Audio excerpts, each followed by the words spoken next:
7. अम्ल, भस्म एवं लवण। अम्ल एसिड। अम्ल वो यौगिक पदार्थ हैं जिनमें हाइड्रोजन प्रतिस्थाप्य के रूप में रहता है। आरहेनियस के अनुसार अम्ल एक ऐसा यौगिक है जो जल में घुलकर H+ आयन देता है। ब्रॉन्स्टेड एवं लॉरी सिद्धांत के अनुसार according to Bronsted and Lowry's theory, अम्ल वो पदार्थ है जो किसी दूसरे पदार्थ को प्रोटॉन प्रदान करने की क्षमता रखता है। लुईस इलेक्ट्रॉनिक सिद्धांत के अनुसार according to Lewis electronic theory, अम्ल वो यौगिक है जिसमें इलेक्ट्रॉन की एक निर्जन जोड़ी लोन पेयर ऑफ इलेक्ट्रॉन स्वीकार करने की प्रवृत्ति होती है। अम्ल स्वाद में खट्टे होते हैं। अम्ल का जलीय विलयन नीले लिटमस को लाल कर देता है। अम्लों के उपयोग: 1. खाने के काम में, जैसे खट्टे दूध, लैक्टिक अम्ल, सिरका एवं आचार, एसिटिक अम्ल, सोडा वाटर एवं अन्य पेय, कार्बनिक अम्ल, अंगूर, टार्ट्रिक अम्ल, सेब, मौलिक अम्ल, नींबू एवं नारंगी, साइट्रिक अम्ल। 2. खाना पचाने में HCl अम्ल का उपयोग होता है। 3. नाइट्रिक अम्ल का प्रयोग सोना एवं चांदी के शुद्धिकरण में किया जाता है। 4. लोहा पर जस्ते की परत चढ़ाने के पहले लोहा को साफ करने में H2SO4 एवं HNO3 का प्रयोग किया जाता है। नोट: कपड़े से जंग के धब्बे हटाने के लिए अपजैलिक अम्ल प्रयुक्त किया जाता है। कुछ प्राकृतिक अम्ल। प्राकृतिक स्रोत: सिरका अम्ल, एसिटिक अम्ल, संतरा, सिट्रिक अम्ल, इमली, टार्ट्रिक अम्ल, टमाटर, ऑक्सैलिक अम्ल, दही, खट्टा दूध, लैक्टिक अम्ल, नींबू, सिट्रिक अम्ल, चींटी का डंक, मैथेनाइक अम्ल, नेटल का डंक, मैथेनाइक अम्ल। कुछ अम्लों की प्रबलता घटते क्रम में: HCl smaller than HNO3 smaller than H2SO4 smaller than CH3 COOH। Amalraj aqua regia, ये 3:1 के अनुपात में सांद्र हाइड्रोक्लोरिक अम्ल एवं सांद्र नाइट्रिक अम्ल का ताजा मिश्रण होता है। ये सोना एवं प्लेटिनम को गलाने में समर्थ होता है। भस्म बेस, ऐसा यौगिक जो अम्ल से प्रतिक्रिया कर लवण एवं जल देता है, भस्म कहलाता है। ब्रॉन्स्टेड लॉरी के सिद्धांत के अनुसार वो यौगिक जिसमें प्रोटॉन ग्रहण करने की क्षमता हो, भस्म कहलाता है। लुईस इलेक्ट्रॉनिक सिद्धांत के अनुसार according to Lewis electronic theory, वो यौगिक जिसमें इलेक्ट्रॉन की एक निर्जन जोड़ी प्रदान करने की क्षमता होती है, भस्म कहलाता है। भस्म 2 प्रकार के होते हैं। 1. जल में विलय भस्म, वैसा भस्म जो जल में विलय हो और क्षार कहलाता है। ये लाल लिटमस पत्र को नीला कर देता है तथा स्वाद में कड़वा होता है, जैसे potassium hydroxide KOH, sodium hydroxide NaOH आदि। 2. जल में अविलय भस्म, यह अम्ल के साथ प्रतिक्रिया कर लवण एवं जल बनाते हैं, लेकिन क्षार के अन्य गुण प्रदर्शित नहीं करते हैं, जैसे ZNO, CuOH2, FeO, Fe2O3 आदि। कुछ प्रमुख भस्मों के उपयोग: 1. Calcium hydroxide bracket Ca short bracket OH2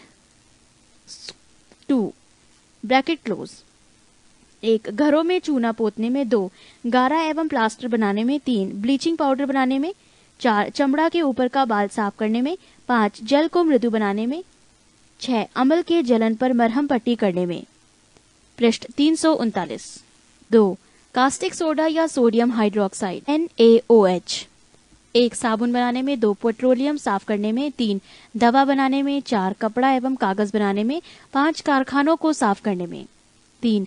milk of magnesia या मैग्नीशियम हाइड्रोक्साइड MgOH2, पेट की अम्लीयता को दूर करने में। लवण साल्ट, अम्ल एवं भस्म की प्रतिक्रिया के फलस्वरूप लवण एवं जल का निर्माण होता है। NaOH plus HCl arrow NaCl plus H2O।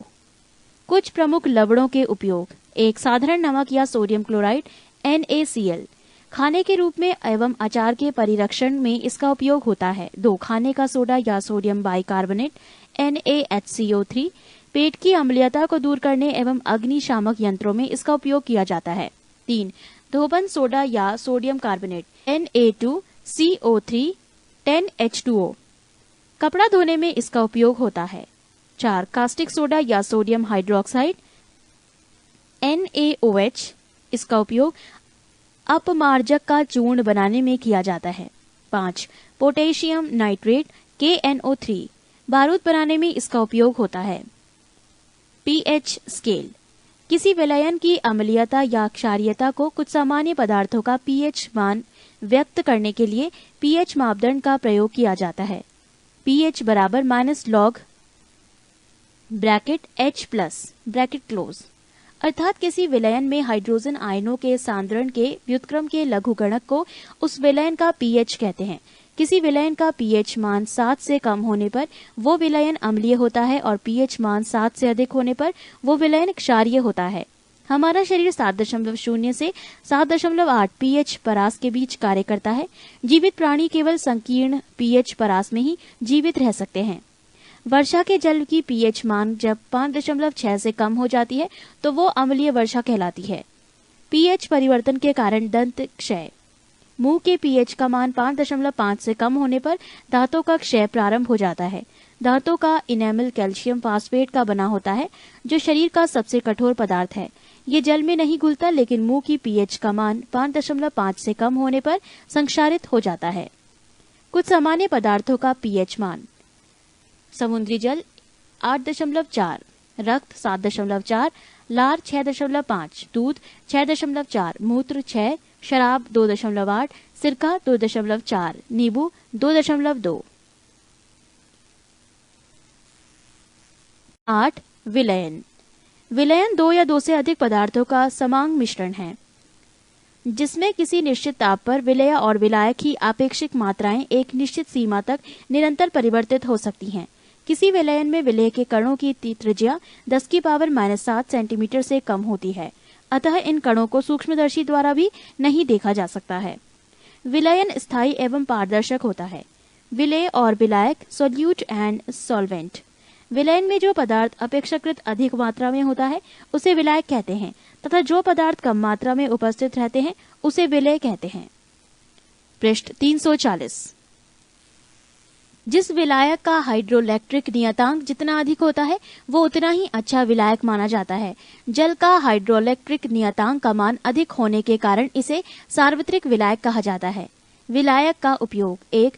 औषधि के निर्माण में, 2. निर्जल धुलाई में, पेट्रोलियम, बेंजीन, ईथर जैसे विलायकों का, 3. इत्र निर्माण में, 4. अनेक प्रकार के पेय व खाद्य पदार्थों के निर्माण में। विलयन के प्रकार: 1. ठोस में ठोस का विलयन, मिश्र धातुएं जैसे पीतल, तांबा में जस्ता। 2. ठोस में द्रव का विलयन, थैलियम में पारा का विलयन। 3. ठोस में गैस का विलयन, कपूर में वायु का विलयन। 4.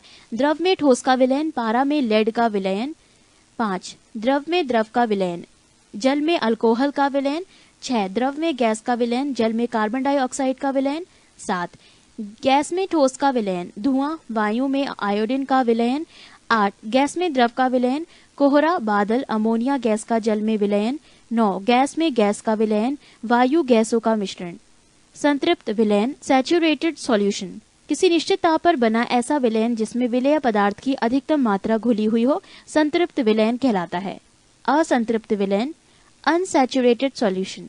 किसी निश्चित ताप पर बना ऐसा विलयन जिनमें विलेय पदार्थ की और अधिक मात्रा उस ताप पर धुलाई जा सकती है, असंतृप्त विलयन कहलाता है।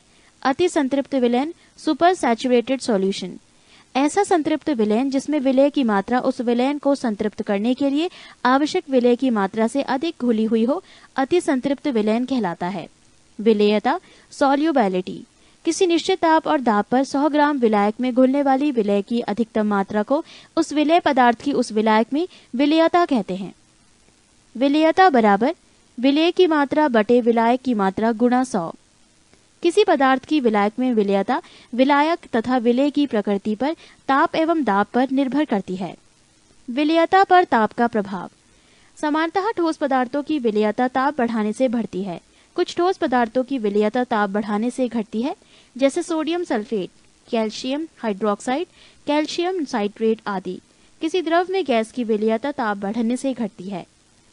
विलेयता पर दाब का प्रभाव। दाब बढ़ाने पर द्रव में गैस की विलेयता बढ़ती है। विलयन का सांद्रण, कंसंट्रेशन ऑफ सॉल्यूशन। किसी विलायक या विलयन की इकाई मात्रा में उपस्थित विलेय की मात्रा को विलयन का सांद्रण कहते हैं। जिस विलयन में विलेय की पर्याप्त मात्रा घुली रहती है उसे सांद्र विलयन कहा जाता है, और जिसमें विलेय की कम मात्रा घुली रहती है उसे तनु विलयन कहा जाता है। सभी तनु विलयन असंतृप्त विलयन होते हैं। जो विलयन जितना ही अधिक तनु होता है वो उतना ही अधिक असंतृप्त होता है। पृष्ठ 341। परिक्षेपण डिस्पर्जन। जब किसी पदार्थ के कण, परमाणु, अणु या आयन दूसरे पदार्थ के कणों के इर्द गिर्द छितरा दिए जाते हैं तो ये क्रिया परिक्षेपण कहलाती है। पहले पदार्थ को परिक्षेपित पदार्थ और दूसरे को परिक्षेपण माध्यम कहा जाता है। परिक्षेपण के फलस्वरूप दो प्रकार के पदार्थ बनते हैं। एक विषमांग पदार्थ निलंबन एवं कोलाइड। दो समांग पदार्थ वास्तविक विलयन। निलंबन सस्पेंशन। इसमें परिक्षेपित कणों का आकार 10⁻³ सेंटीमीटर से 10⁻⁴ सेंटीमीटर या इससे अधिक होता है। इन्हें आंखों से देखा जा सकता है। इसके कण छन्ना पत्र के आर पार नहीं आ जा सकते। ये अस्थायी होते हैं तथा इनके कणों में परिक्षेपण माध्यम से अलग हो जाने की प्रवृत्ति पाई जाती है। उदाहरण नदी का गंदा पानी, वायु में धुआं आदि। 2 कोलाइड। इसमें परिक्षेपित कणों का आकार 10⁻⁵ सेंटीमीटर और 10⁻⁷ सेंटीमीटर के बीच होता है। इसके कणों को नग्न आंखों की सहायता से नहीं देखा जा सकता, बल्कि सूक्ष्मदर्शी की सहायता से देखा जा सकता है। इसके कण छन्ना पत्र के आर पार आ जा सकते हैं, लेकिन चर्म पत्र से नहीं निकल सकते। इसके कणों में परिक्षेपण माध्यम से अलग हो जाने की बहुत कम प्रवृत्ति पाई जाती है। उदाहरण दूध, गोंद, रक्त, स्याही आदि। कोलाइड के विभिन्न प्रकार। सोल। वैसा कोलाइड जिसमें ठोस कण द्रव में परिक्षेपित होते हैं उसे सोल कहा जाता है। रबड़ के दास्तानों का निर्माण विद्युत लेपन द्वारा रबड़ सोल से किया जाता है। जेल। वैसा कोलाइड जिसमें ठोस कण द्रव में समान रूप से परिक्षेपित तो होते ही हैं, पर उनमें प्रवाहता फ्लो नहीं होती है, जेल कहलाती है। जैसे जेली और जिलेटिन। एरोसोल। किसी गैस में द्रव या ठोस कणों का परिक्षेपण एरोसोल कहलाता है। जब परिक्षेपित कण ठोस होता है तो ऐसे एरोसोल का धुआं स्मोक कहा जाता है। जब परिक्षेपित पदार्थ द्रव होता है तो ऐसे एरोसोल को कोहरा कहा जाता है। नोट: जब परिक्षेपण का माध्यम जल, अल्कोहल एवं बेंजीन हो तो कोलाइडों को क्रमशः हाइड्रोसोल, अल्कोहलस एवं बेंजोसोल कहते हैं। पायस एमल्जन। जब किसी कोलाइड में एक द्रव के सारे कण दूसरे द्रव के सारे कणों में परिक्षेपित तो हो जाते हैं, लेकिन घुलते नहीं हैं, तो इस कोलाइड को पायस कहते हैं। पायस बनाने की प्रक्रिया को पायसीकरण कहते हैं। दूध एक प्राकृतिक पायस है, जबकि पेंट एक कृत्रिम पायस। कॉड लिवर तेल, जिसमें तेल जल के कण तेल में परिक्षेपित होते हैं, भी पायस का उदाहरण है। सबसे बड़े पैमाने का पायसीकरण के रूप में साबुनों और डिटर्जेंट का प्रयोग किया जाता है। इनकी पायसीकरण की प्रकृति कपड़ों को धोने में सहायता करती है। पायसी कारकों का प्रयोग अयस्कों के सांद्रण में भी किया जाता है। झाग फॉर्म्स। द्रव में गैस का परिक्षेपण झाग कहलाता है। ये साबुन से उत्पन्न होते हैं। वास्तविक विलयन ट्रू सॉल्यूशन। इनके कण आणविक आकार वाले होते हैं, अर्थात इनके कणों का आकार 10⁻⁷ से 10⁻8 सेंटीमीटर होता है। इसके कण छन्ना पत्र के आर पार आसानी से आ जा सकते हैं। ये सबसे स्थायी एवं पारदर्शक होता है। ये आंख तथा सूक्ष्मदर्शी से दिखाई नहीं देते हैं। अपोहन डायलिसिस। कोलाइडी विलयन को वास्तविक विलयन से पृथक करने की प्रक्रिया अपोहन कहलाती है, अर्थात इस विधि द्वारा कोलाइडी विलयन को शुद्ध किया जाता है। ब्राउनी गति ब्राउनियन मूवमेंट। कोलाइडी विलयन के कण लगातार इधर उधर भागते रहते हैं, इसे ब्राउनी गति कहते हैं। ये गति कोलाइड कणों की प्रकृति पर निर्भर नहीं करती है। कण जितने ही सूक्ष्म होते हैं तथा माध्यम की श्यानता जितनी ही कम होती है एवं ताप जितना ही अधिक होता है, ये गति उतनी ही तेज होती है। पृष्ठ 341। Skandan coagulation.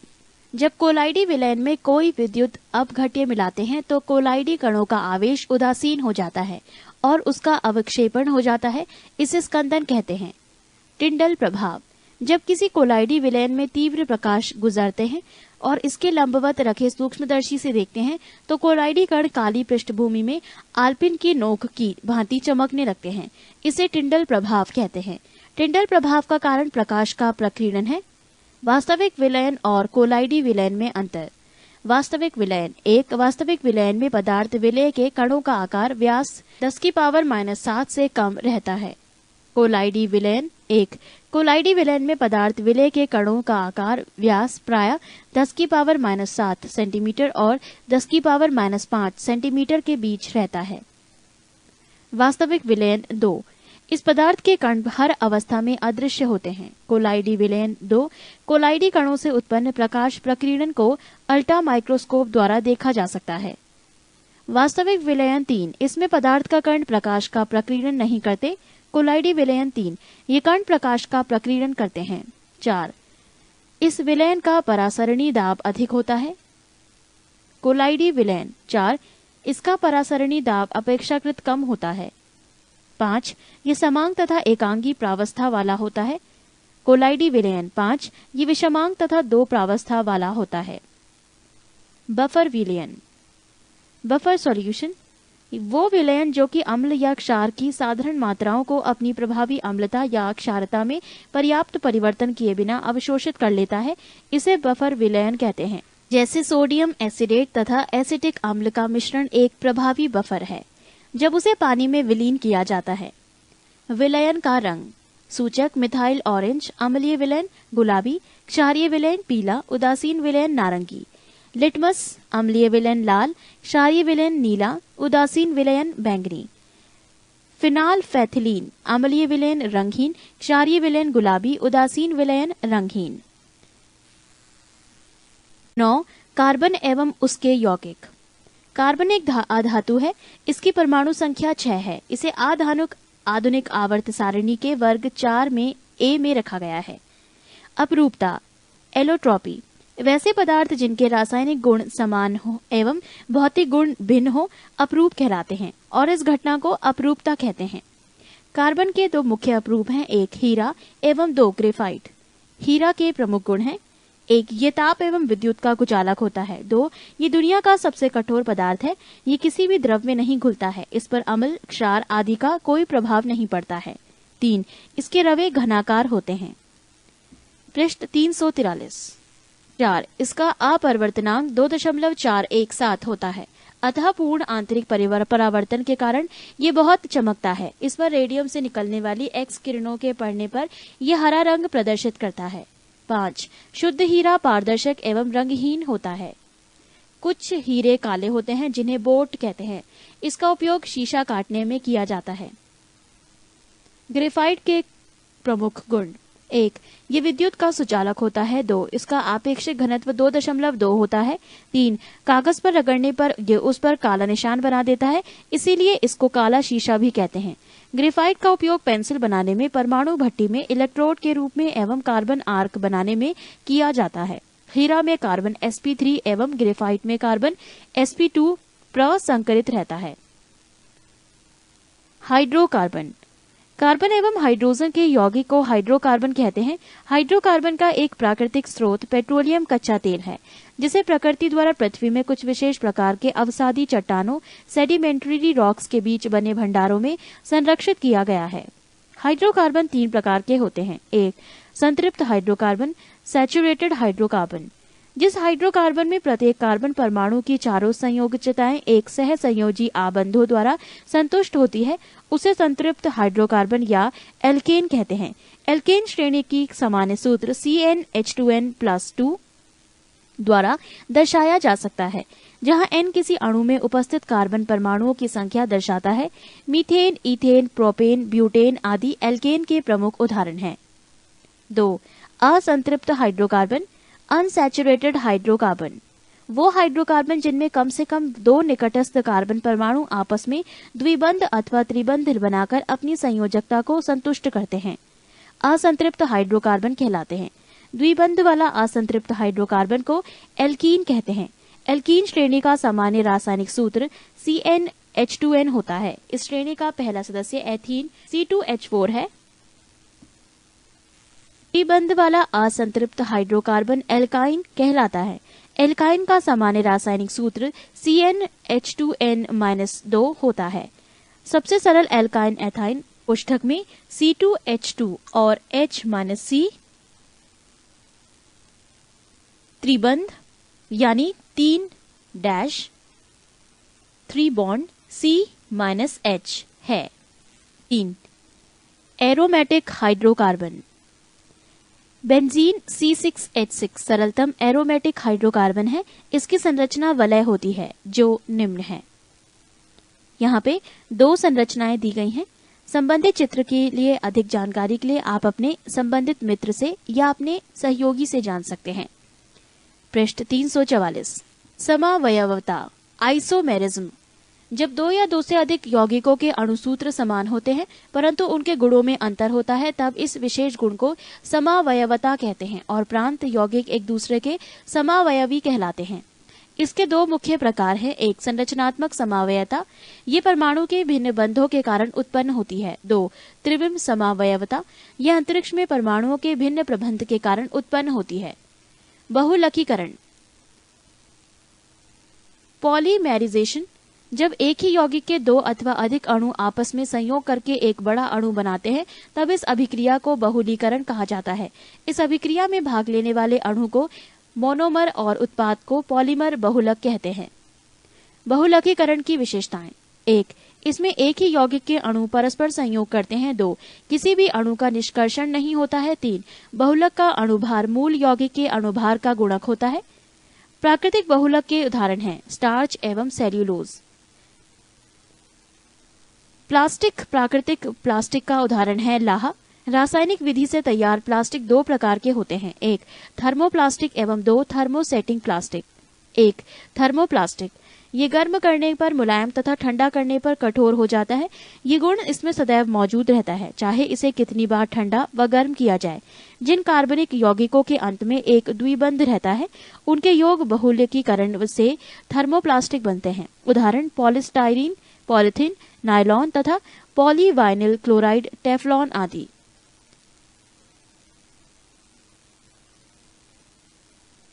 Polythene ethylene C2H4 को उच्च ताप एवं उच्च दाब पर बहुलकीकरण के फलस्वरूप प्राप्त होता है। इसका उपयोग तार के ऊपर का आवरण पैकिंग थैलियां बनाने में होता है। पॉलीस्टाइरीन फेनिल एथिलीन के बहुलकीकरण के फलस्वरूप प्राप्त होता है। इसका उपयोग अम्ल रखने की बोतल, सेलों के कवर आदि बनाने में होता है।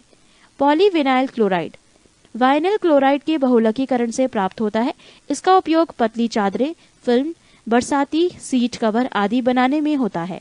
3 थर्मोसेटिंग प्लास्टिक, ये वो प्लास्टिक है जो पहली बार गर्म करते समय मुलायम हो जाता है और उसे इच्छित आकार में ढाल दिया जाता है। इसे पुनः गर्म करके मुलायम नहीं बनाया जा सकता है। इस प्रकार के अनुत्क्रमणीय बहुलकों को तापदृढ़ बहुलक कहते हैं। उदाहरण बेकेलाइट तथा मेलामाइन। बेकेलाइट ये फिनॉल तथा फॉर्माल्डिहाइड को सोडियम हाइड्रोक्साइड की उपस्थिति में गर्म करके प्राप्त किया जाता है। इसका उपयोग रेडियो, टेलीविजन आदि के केस, बाल्टी आदि बनाने में किया जाता है। रबड़ 2 प्रकार का होता है। 1 प्राकृतिक एवं 2 संश्लिष्ट। प्राकृतिक रबड़ ये आइसोप्रीन का बहुलक होता है। ये थर्मोप्लास्टिक है। वल्कनीकरण वल्कनाइजेशन, प्राकृतिक रबड़ को सल्फर के साथ मिलाकर गर्म करने की क्रिया वल्कनीकरण कहलाता है। इसके बाद रबड़ एक निश्चित आकार ग्रहण कर लेता है। इस प्रकार के रबड़ का उपयोग दस्ताना, ग्लव्स, रबर बैंड्स बनाने में किया जाता है। रबड़ आसानी से कार्बन डाइसल्फाइड में घुल जाता है। प्राकृतिक रबड़ काफी मुलायम होता है। इसे कठोर बनाने के लिए इसमें कार्बन मिलाया जाता है। तब इसका प्रयोग ट्यूब, टायर आदि बनाने में किया जाता है। पृष्ठ 345। संश्लिष्ट रबड़ सिंथेटिक रबड़। 1 नियोप्रीन। 2 क्लोरोब्यूटाइडाइन के बहुलकीकरण से बनता है। इसका उपयोग विद्युत रोधी पदार्थ, इंसुलेटिंग मटेरियल, विद्युत तार से इलेक्ट्रिक केबल, कन्वेयर बेल्ट, खनिज तेल ले जाने वाले पाइप बनाने में किया जाता है। 2 थाइकॉल ये दूसरा कृत्रिम रबड़ है जो डाइक्लोरोईथेन को पॉलीसल्फाइड की प्रतिक्रिया से बनाया जाता है। इसका उपयोग खनिज तेल ले जाने वाले पाइप बनाने में, विलायक जमा करने वाला टैंक, सॉल्वेंट स्टोरेज टैंक आदि बनाने में किया जाता है। नोट: थाइकॉल रबड़ को ऑक्सीजन मुक्त करने वाले रसायनों के साथ मिलाकर रॉकेट इंजनों में ठोस ईंधन के रूप में प्रयोग किया जाता है। रेशे फाइबर्स वो श्रृंखला युक्त ठोस जिनकी लंबाई चौड़ाई की अपेक्षा सैकड़ों या हजारों गुना अधिक हो, रेशे कहलाते हैं।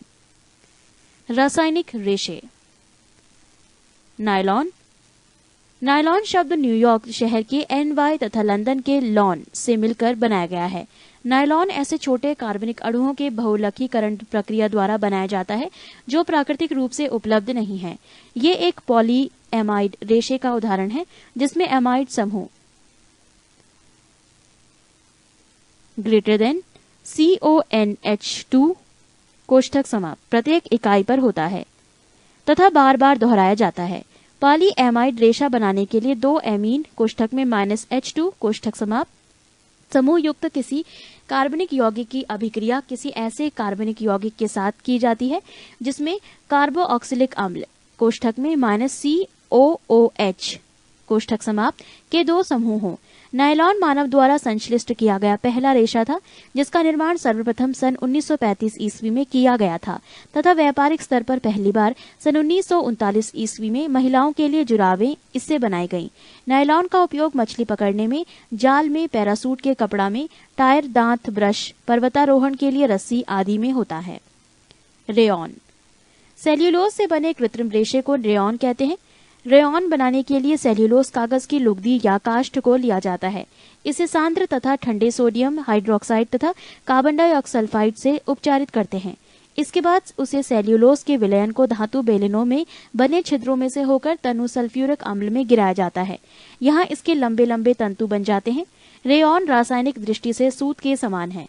रेयॉन का उपयोग कपड़ा बनाने में, कालीन बनाने में, चिकित्सा क्षेत्र में लिंट या जाली बनाने के लिए किया जाता है। पॉलिएस्टर इसे इंग्लैंड में विकसित किया गया था। इसे संश्लिष्ट करने के लिए 2 हाइड्रोल ऑक्सिल कोष्ठक में -OH समूह युक्त कार्बन यौगिक की अभिक्रिया 2 कार्बोऑक्सिलिक कोष्ठक में -COOH कोष्ठक समाप्त समूह के यौगिक के साथ की जाती है। हाइड्रोक्सिल तथा कार्बोऑक्सिलिक समूह के मध्य अभिक्रिया के परिणाम स्वरूप एस्टर समूह बनता है। चूंकि इस रेशे में अनेक एस्टर समूह होते हैं, इसलिए इसे पॉलिएस्टर कहते हैं।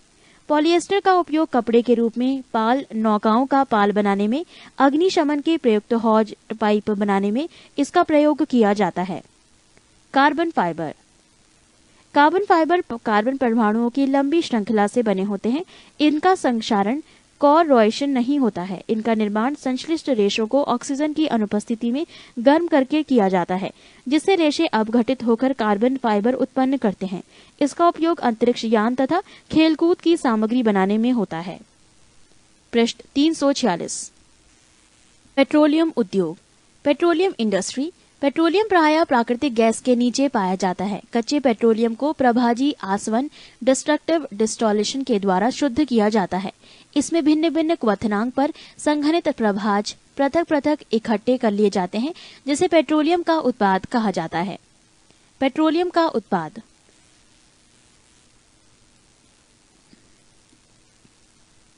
1. पेट्रोलियम प्रभाजों के नाम: प्राकृतिक गैस, नेचुरल गैस। ताप परिसर 30 C से नीचे। कार्बन अणुओं की संख्या C1 से C4 तक। उपयोग रसोई गैस के रूप में। 2. पेट्रोल या गैसोलीन। ताप परिसर 20 डिग्री सेल्सियस से 100 डिग्री सेल्सियस। कार्बन अणुओं की संख्या C5 से C10 तक। उपयोग ईंधन, मोटर एवं स्पिरिट के रूप में। 3. नेफ्था। ताप परिसर 100 डिग्री सेल्सियस से 180 डिग्री सेल्सियस। कार्बन अणुओं की संख्या C7 से C12 तक। उपयोग संश्लिष्ट रेशे के उत्पादन के रूप में। 4. किरासन तेल, केरोसिन ऑयल। ताप परिसर 175 डिग्री सेल्सियस से 250 डिग्री सेल्सियस। कार्बन अणुओं की संख्या C10 से C15 तक। उपयोग लैंप एवं स्टोव जलाने के लिए ईंधन के रूप में। 5. डीजल। ताप परिसर 250 डिग्री सेल्सियस से 350 डिग्री सेल्सियस। कार्बन अणुओं की संख्या C16 से C20 तक। उपयोग डीजल इंजन में ईंधन के रूप में। 6. स्नेहक तेल, लुब्रिकेंट ऑयल। ताप परिसर 350 डिग्री सेल्सियस से 450 डिग्री सेल्सियस। कार्बन अणुओं की संख्या C20 से C30 तक। उपयोग स्नेहक के रूप में एवं दवा बनाने में। 7. Petroleum jelly. ताप परिसर 450 डिग्री सेल्सियस से 500 डिग्री सेल्सियस। कार्बन अणुओं की संख्या C30 से C35 तक। उपयोग स्नेहक एवं दवा बनाने में। 8. पाराफीन मोम। ताप परिसर 500 डिग्री सेल्सियस से ऊपर। कार्बन अणुओं की संख्या C35 से C40 तक। उपयोग मोमबत्ती एवं जलरोधी बनाने में। 9. कोलतार। ताप परिसर अवशिष्ट कार्बन अणुओं की संख्या, अवशिष्ट, उपयोग, सड़क बनाने में। 6. ऑक्सीकरण एवं अवकरण, ऑक्सीडेशन। विद्युत ऋणात्मक परमाणु या मूलक का अनुपात बढ़ना या धन आवेश का बढ़ना या इलेक्ट्रॉन का त्याग ऑक्सीकरण कहलाता है। जैसे Na धन प्लस E ऑक्सीकरण, Fe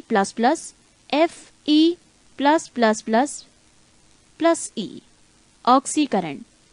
अवकरण रिडक्शन, विद्युत धनात्मक परमाणु या मूलकों के अनुपात का बढ़ जाना या धन आवेश का घट जाना या इलेक्ट्रॉन को ग्रहण करना अवकरण कहलाता है। जैसे Cu++ 2E एरो Cu अवकरण, Cl2+2E एरो Cl- अवकरण। रेडॉक्स अभिक्रिया, रेडॉक्स रिएक्शन। ऑक्सीकरण अवकरण की क्रियाएं साथ साथ होती हैं, अर्थात जब एक पदार्थ इलेक्ट्रॉन त्याग करता है तो दूसरा उसे ग्रहण करता है। इसे ही रेडॉक्स अभिक्रिया कहते हैं। अवकारक, रिड्यूसिंग एजेंट और रेड्यूक्टेंट। जिस पदार्थ का ऑक्सीकरण होता है अर्थात जो पदार्थ इलेक्ट्रॉन का त्याग करता है उसे अवकारक कहते हैं। कुछ प्रमुख अवकारक हैं H2CO, H2S, SO2, C, SnCl2 आदि। ऑक्सीकारक, ऑक्सीडाइजिंग एजेंट और ऑक्सीडेंट। जिस पदार्थ का अवकरण होता है अर्थात जो पदार्थ इलेक्ट्रॉन ग्रहण करता है ऑक्सीकारक कहलाता है। कुछ प्रमुख ऑक्सीकारक हैं O2, O3, H2O2, HNO3, KMNO4, K2Cr2O7 आदि। ऑक्सीकारक एवं अवकारक दोनों जैसा आचरण करने वाला पदार्थ है। Hydrogen sulphide H2S, hydrogen peroxide H2O2, sulphur dioxide SO2, nitrous अम्ल HNO2 आदि। ऑक्सीकरण संख्या, ऑक्सीडेशन नंबर। किसी तत्व की ऑक्सीकरण संख्या वो संख्या है जो किसी अणु या आयन में उस परमाणु पर आवेशों की संख्या को बताती है। यदि उस अणु या आयन से शेष सभी परमाणुओं को संभावित आयनों के रूप में अलग कर दिया जाए, जैसे Mn की ऑक्सीकरण संख्या KMNO4 में KMNO4 arrow +1 + X+ bracket -8 bracket close बराबर 0, X-7 बराबर 0, X = 7। अतः KMNO4 में Mn की ऑक्सीकरण संख्या 7 है। ऑक्सीकारक वो पदार्थ जो किसी दूसरे पदार्थ का ऑक्सीकरण संख्या बढ़ा देता है। अवकारक वो पदार्थ जो किसी दूसरे पदार्थ की ऑक्सीकरण संख्या को घटा देता है। ऑक्सीकरण वो अभिक्रिया जिसमें किसी परमाणु की ऑक्सीकरण संख्या का मान बढ़ जाता है, ऑक्सीकरण कहते हैं। अवकरण वो अभिक्रिया जिसमें किसी परमाणु की ऑक्सीकरण संख्या घट जाती है, उसे अवकरण कहते हैं। पृष्ठ 338।